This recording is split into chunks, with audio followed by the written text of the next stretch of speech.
WhatsApp notorious fam, welcome back to your one and only notorious channel. आज मैं बात करने वाला हूँ एक ऐसे टॉपिक के बारे में जिसमें हर साल 12 से 15 लाख लोग जुड़े होते हैं। जी, तो मैं यहाँ पे बात कर रहा हूँ यूपीएससी के बारे में। हर साल 12 से 15 लाख स्टूडेंट्स एस्पिरेंट्स का एग्जाम देते हैं, लेकिन मेरा मानना ये है कि कोई भी एग्जाम शुरू करने से पहले हमें कुछ ऐसे पैरामीटर्स होने चाहिए जिससे हम डिसाइड कर सकें कि हमारा पोटेंशियल क्या है।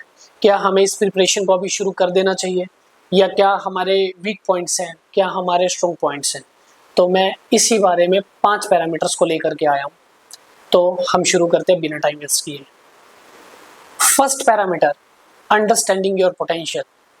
देखो, जोश सब में होता है। हर कोई कहता है कि मैं ये काम कर सकता हूँ, या मैं क्यों नहीं कर सकता ये काम।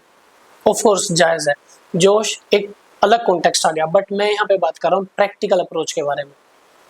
देखो, अंडरस्टैंडिंग योर पोटेंशियल जो पहला पैरामीटर है, उसका रीज़न क्या है कि हमारा पोटेंशियल क्या है, हम कितना सेक्रीफाइस कर सकते हैं, हम कितना डिसिप्लिन्ड हो सकते हैं, क्या हम 2 से 3 साल तक इसको लेकर के जा सकते हैं। आपको आपका पोटेंशियल पता होना चाहिए कि यूपीएससी किस लेवल का एग्जाम है, ये सब जानते हैं। अब जोश में किसी की मोटिवेशनल बात सुन ली और आगे कि चलो भाई यूपीएससी की तैयारी शुरू करते हैं, तो देखो ऐसा नहीं होता है। जोश एक डिफरेंट कॉन्टेक्स्ट आ गया, बट प्रैक्टिकल अप्रोच बहुत इंपॉर्टेंट है।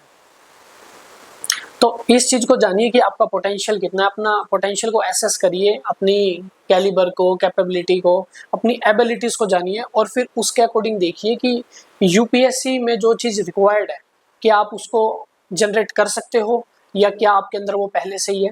फिर आप देखो कि आपको तैयारी कब से शुरू करनी है भी या नहीं करनी है। मैंने पहले भी कहा है, फेम सब चाहते हैं, सोशल पावर, सोशल स्टेटस सब चाहते हैं, बट हमें ये देखना होगा कि हम क्या कर सकते हैं अपनी स्ट्रेंथ एंड वीकनेस के अकॉर्डिंग, और हमारे पास कितना टाइम है कि हम कुछ स्किल्स को जनरेट कर सकें। अब मैं बात करता हूँ यहाँ पे सेकंड पैरामीटर के बारे में। सेकंड पैरामीटर है एजुकेशनल बैकग्राउंड। अब देखो क्या होता है कि पढ़े लिखे सब होते हैं, 11th 12th ग्रेजुएशन बहुत लोगों ने की होती है, बहुत ऐसे स्टूडेंट्स हैं जिन्होंने ये सब किया हुआ है। बट मेरा यहाँ पे एजुकेशनल बैकग्राउंड कहने का मतलब है कि क्या हमने उस लेवल की पढ़ाई करी है, क्या हमारी जो एजुकेशन की जो क्वालिटी है वो उस लेवल की है कि हम यूपीएससी को फर्स्ट सेकंड अटेम्प्ट में क्लियर कर सकें। कहीं ऐसा तो नहीं कि हमें 6 साल लग जाए या हमारा हो ही ना क्लियर। मैं यहाँ पे बिल्कुल प्रैक्टिकल अप्रोच की बात कर रहा हूँ। आई मे साउंड नेगेटिव और आई मे साउंड डिमोटिवेटिंग, बट मैं यहाँ पे प्रैक्टिकल अप्रोच की बात कर रहा हूँ, क्योंकि फिगर बहुत इंपॉर्टेंट है। और फिगर ये कहता है कि हर साल 12 से 15 लाख बच्चे एग्जाम देते हैं, और सिर्फ सिलेक्ट कितने होते हैं, 1000 से 1200। तो हमें इस चीज़ पे भी गौर करना होगा कि हम अगर कुछ कर रहे हैं तो उसके सक्सेस रेट ज़्यादा हो। सो मेक श्योर कि आपका एजुकेशनल बैकग्राउंड वैसा हो कि जिससे आपको इनिशियल स्टेज में ज़्यादा इश्यूज ना आए। अब देखो, कई बार ऐसा होता है कि जैसे इंजीनियरिंग के स्टूडेंट्स में लगा लेता हूँ। अब इंजीनियरिंग के काफ़ी स्टूडेंट्स से मेरी बात हुई है, वो कहते हैं कि यार हिस्ट्री कैसे करेंगे, पॉलिटी कैसे करेंगे, बहुत इश्यूज आएंगे। तो वो काफ़ी स्ट्रेस भी लेते हैं, और इनिशियल स्टेज में उनको बड़ा वो सफ़र करते हैं इस चीज़ को लेकर, और बहुत इरिटेट होते हैं। तो आप एक बार इसको कंसिडर करिए और ये देखिए कि हम एजुकेशनल बैकग्राउंड को अपने चेक करने के बाद भी हमें कितने एफर्ट्स लगाने पड़ेंगे। सो बी प्रैक्टिकल, मेरा यही मानना है। अब हम बात करते हैं थर्ड पैरामीटर के बारे में। देखो, थर्ड पैरामीटर है आपका मैराथन, मतलब लंबी रेस के घोड़ा। क्या आप लंबी रेस के घोड़े हो? क्योंकि यूपीएससी कुछ महीनों का खेल नहीं है। यूपीएससी है कम से कम 2 से 3 साल की कमिटमेंट। आपको 2 से 3 साल लगाने ही होंगे, या लग ही जाएंगे यूपीएससी का एग्ज़ाम प्रिपेयर करने में और उसको देने में कंप्लीट। तो आप ये देखो कि क्या आप लंबी रेस के घोड़े हो, क्या आपका स्टेमिना उतना है, क्या आप उतना स्टेमिना के साथ या कंसिस्टेंसी के साथ किसी भी चीज़ को स्टडी करने में 2 से 3 साल तक लेके चल सकते हो। क्योंकि क्या होता है, जब हम यूपीएससी की स्टडी करते हैं तो हमें सेम बुक कई बार उसको रीड करना होता है, लर्न करना होता है, अंडरस्टैंड करना होता है, तब जाके हम कहीं ना कहीं पे हम अपने फर्स्ट अटेम्प्ट में या सेकंड अटेम्प्ट में या थर्ड अटेम्प्ट में उसको क्लियर कर पाते हैं। तो सेम चीज़ को पढ़ना बहुत बोरिंग होता है और बहुत मुश्किल होता है सेम चीज़ को बार बार पढ़ना। Believe me, trust me, fourth parameter है डिसिप्लिन एंड सेक्रीफाइस। देखो डिसिप्लिन बहुत इंपॉर्टेंट है किसी भी चीज की सक्सेस के लिए। कंसिस्टेंसी प्लस डिसिप्लिन बहुत बहुत इंपॉर्टेंट है। एंड थर्ड इसी में ही जो सब पॉइंट आता है वो है सेक्रीफाइस। अब देखो पहले तक तो हम मस्ती करते थे, लेकिन यूपीएससी की प्रिपरेशन में ये रिक्वायर्ड हो ही जाता है कि हमें कुछ सेलिब्रेशंस छोड़ने पड़ते हैं, पार्टी छोड़नी पड़ती है, बिना मतलब का घूमना फिरना छोड़ना पड़ता है, बिना मतलब के बात बात करना कॉल्स पे ये छोड़ना पड़ता है। क्यों? क्योंकि एक कंसिस्टेंसी भी होनी चाहिए और आपका माइंडसेट आपको मेंटेन करके चलना पड़ेगा।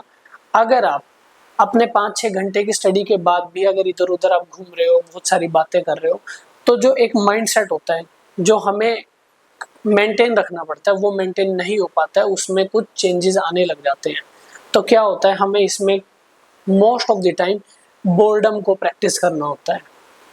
मैं ये नहीं कह रहा कि बिल्कुल ही बात ना हो, बातें होंगी, फ्रेंड से भी बात होगी, फैमिली से भी बात होगी, अच्छा टाइम भी स्पेंड होगा, बट आपको ये देखना ही होगा और अपने आप को कंट्रोल करना ही होगा। मस्ती होगी, फन होगा, सब कुछ होगा, लेकिन उसका रेशो कम हो जाएगा। अभी अगर आप 100% मस्ती करते थे अपने तरफ से, तो अभी उस मस्ती का रेशो कम होकर के बिल्कुल 20% रह जाएगा। तो आपको इस सेक्रीफाइस के लिए भी रेडी रहना होगा। फीवर होगा तो भी आपको कोशिश करनी होगी कि आप कुछ ना कुछ स्टडी करो। अब जो फिफ्थ पैरामीटर है, फिफ्थ पैरामीटर सबसे इंपॉर्टेंट है, आपकी फिनेंशियल कंडीशन। देखो हम तैयारी शुरू कर सकते हैं, कोई इशू नहीं है इन सब पैरामीटर्स के बाद भी, लेकिन फिनेंशियल कंडीशन अच्छी होना बहुत इंपॉर्टेंट है, या कम से कम इतनी फिनेंशियल कंडीशन होनी चाहिए कि हम यूपीएससी की प्रिपरेशन को अफोर्ड कर सकें। मैं यहाँ पे कोचिंग की बात नहीं कर रहा, मैं यहाँ बात कर रहा हूँ आपकी फिनेंशियल कंडीशन एटलीस्ट इतनी मजबूत होनी चाहिए कि आप अच्छे नोट्स ले सको, अच्छे स्टडी मटेरियल्स ले सको, और आप हेल्दी खा सको, आप एक अच्छे टेम्परेचर में रह सको।